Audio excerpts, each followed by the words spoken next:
e eu queria trazer só a fala dele sobre a IA para dar um contexto e a gente vai aprofundar mais o assunto. Mas olha só, ele falou nesse Rivo News.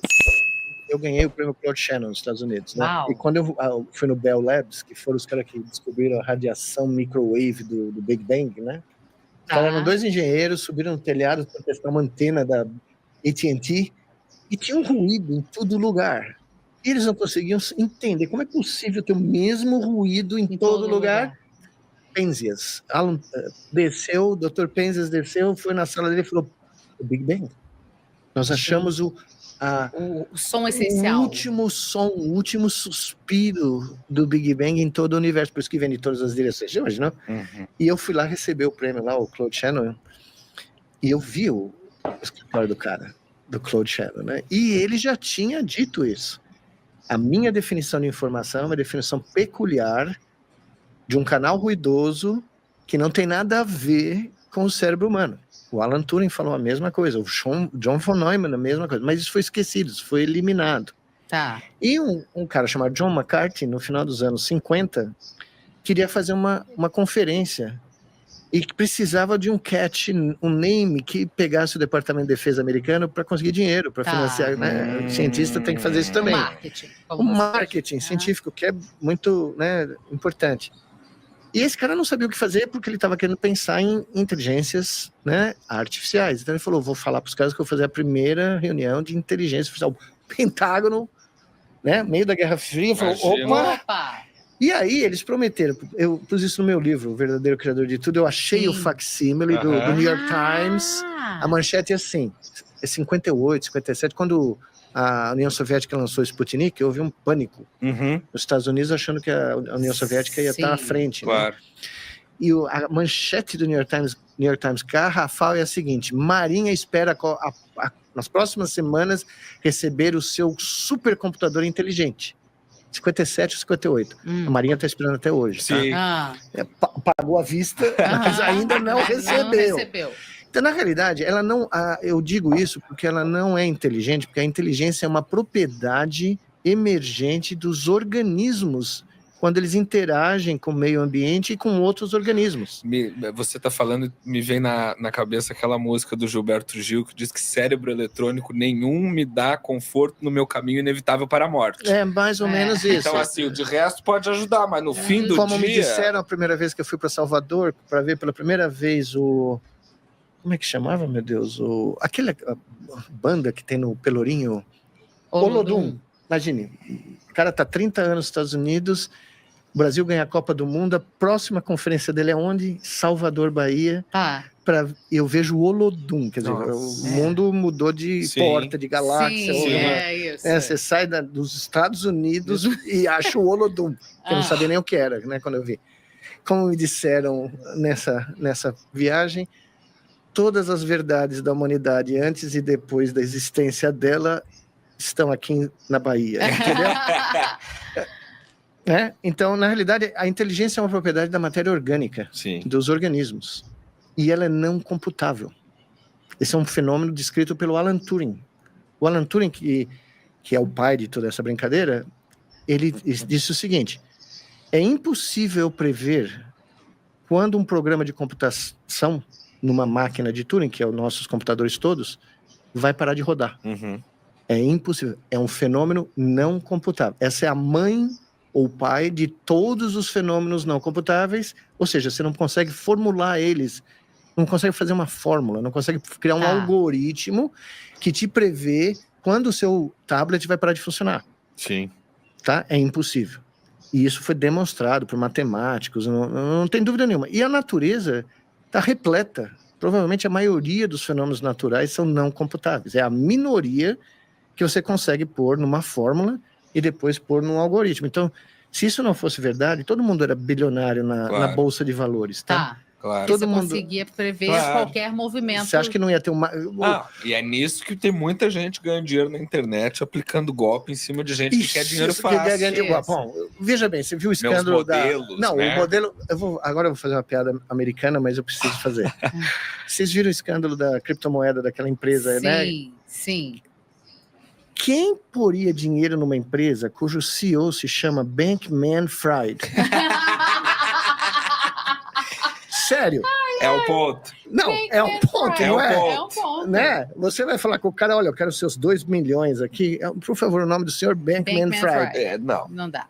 É meio difícil, né? Mas, enfim, ela não é artificial porque ela depende, nesse momento, apesar das pessoas falarem que não, mas ela depende dramaticamente do trabalho humano. Ela precisa ser programada. Estímulo da programação. Ela precisa ser programada, ela precisa ser direcionada, ela depende da criatividade biológica ou neurobiológica, entendeu? Então, outras coisas que ninguém fala. Recentemente, o governo do Quênia, em Nairobi, teve que proibir funcionários de uma empresa em Nairobi que faziam a curadoria de redes sociais movidas por máquinas ditas inteligentes para selecionar conteúdos impróprios. Porque essas pessoas passavam 12, 14 horas por dia vendo cenas de violência absurda, sons de violência absurda, imagens, textos, e elas, né, para remover, né, sei lá de que empresa de rede social. Essas pessoas começaram a ter problemas psiquiátricos. Claro. Ô, Rodrigo, a gente, quando os CEOs vão lá e demitem em massa para substituir por uma IA, eles estão achando que só fenômenos computáveis conseguem manter os negócios deles, né? O que é uma falácia, né? Sim, tem um termo, né, que inventado, né, cunhado pelo exército norte-americano, que é o chamado de VUCA, né? Volátil, incerto, complexo e ambíguo. Que eles descrevem o mundo.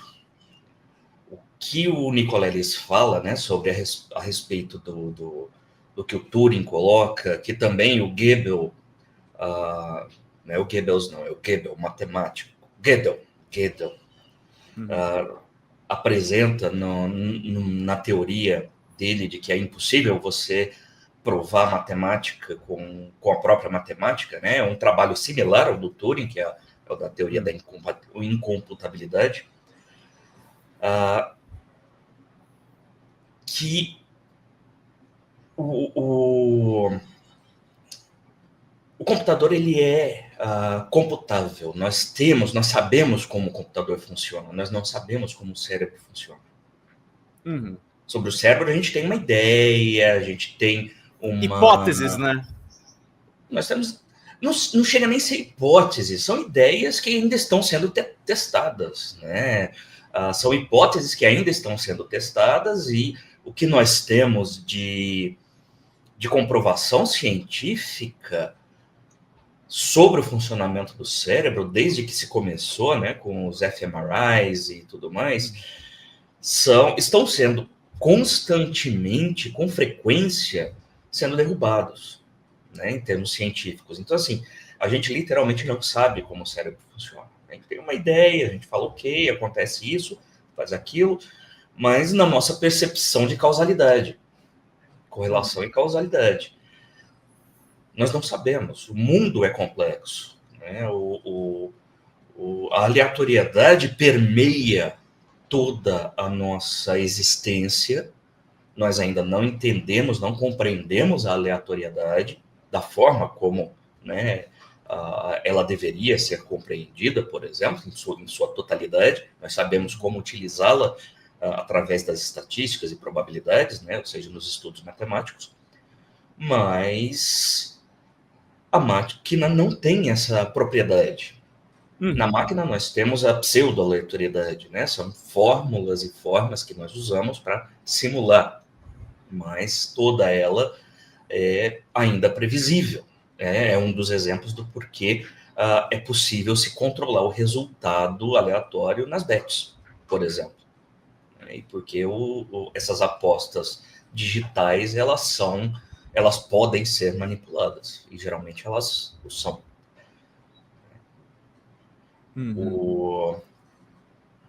Mas para quem tem interesse nessa questão de aleatoriedade, na questão do Turing, do Gödel, tem um livro muito interessante escrito pelo jornalista Douglas Hofstadter, chamado Gödel-Escher-Ba, ou GEB, um entrelaçamento de mentes brilhantes, que ele menciona como é impossível um sistema autorreferencial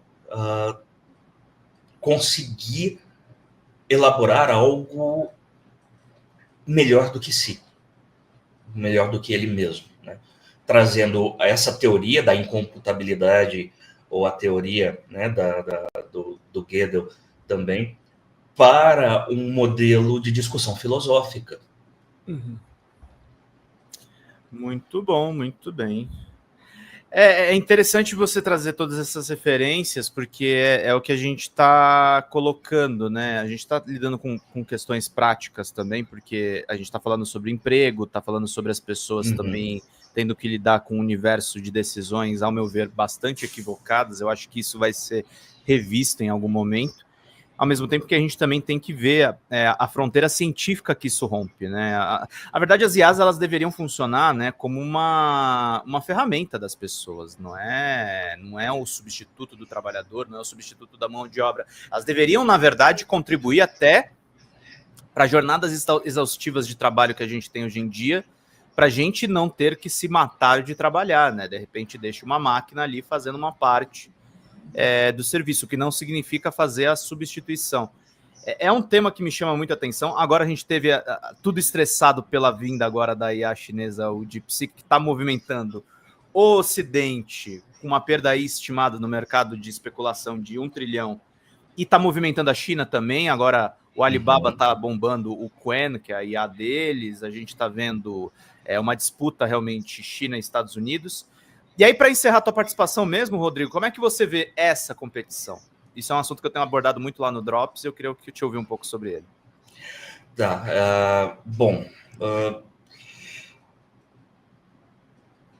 É um pouco complexo, né, falar sobre isso, porque... Cláudia, olá. Porque nós estamos entrando numa nova Guerra Fria, agora uma Guerra Fria tecnológica, uma nova corrida. Agora, ao invés de ser espacial, é a corrida tecnológica, né? A corrida dos assistentes, né? Dos assistentes artificiais. Eu vou chamar assim, não vou chamar de IA mais não. São os assistentes artificiais. O que a China fez com o DeepSeek foi muito mais do que tecnológico. Foi social, né? Foi econômico. Ela literalmente evidenciou o que é a tendência natural da tecnologia, né? A tendência natural da tecnologia é baratear, não encarecer como quer o Vale do Silício, Texas, né? Exato, mas nesse caso é o caso da especulação, né, dentro do próprio sistema. As empresas norte-americanas falaram, olha, nós precisamos e vai custar bilhões. O governo norte-americano não tinha referência nenhuma, né? E aí entra a questão da competência governamental, que o bilionário, né, assistente do atual presidente, ou vice-versa, né, quer impor, né? É uma competência. Não existe, né? Nós estamos trabalhando com algo ainda desconhecido. Nós não sabemos quanto isso vai custar. E o que a China colocou foi, olha, não custa absolutamente nada daquilo que você falou, né? Custa muito menos. Ela evidenciou uma prática que está aí há muito tempo nesse sistema, que é a prática da especulação de pesquisas e tudo mais, que levou muitas empresas, muitos empresários, né, a se tornar milionário simplesmente contando uma lorota. Falando, olha, vai custar X, quando na verdade custaria 100 vezes menos. Fala pessoal, Pedro Zambarda aqui com vocês da Folha Democrata. A Folha Democrata está sob ataque, meus caros. A gente teve a nossa monetização desativada de uma maneira absolutamente arbitrária do YouTube. E para a gente manter as nossas atividades, a gente precisa de um mutirão de Pix de vocês da comunidade, gente, porque a gente fica sem verba para fazer as nossas coberturas básicas, fazer as lives, os cortes, os grupos de WhatsApp, Telegram que a gente pretende criar com essa comunidade maravilhosa. Nós perdemos acesso, por exemplo, vocês que são membros no canal, infelizmente, estão com as suas contribuições paralisadas. Então a gente precisa de uma ajuda em massa dessa comunidade para salvar a Folha Democrata, salvar mesmo, gente. A gente precisa novamente da ajuda de vocês, porque ser de esquerda e atuar com essas big techs é realmente muito complicado. Eu conto com vocês, abram o aplicativo do banco, coloca folhademocrata@gmail.com e faça uma contribuição em qualquer valor, em qualquer horário, também nas metas das nossas lives, pra gente manter tudo funcionando. Tá certo, meus queridos e minhas queridas? Obrigado pela atenção de todos vocês. Vida longa e próspera sempre. Vamos combater, vamos manter a Folha Democrata funcionando, porque nós dependemos da comunidade, gente. Até mais. Tchau, tchau.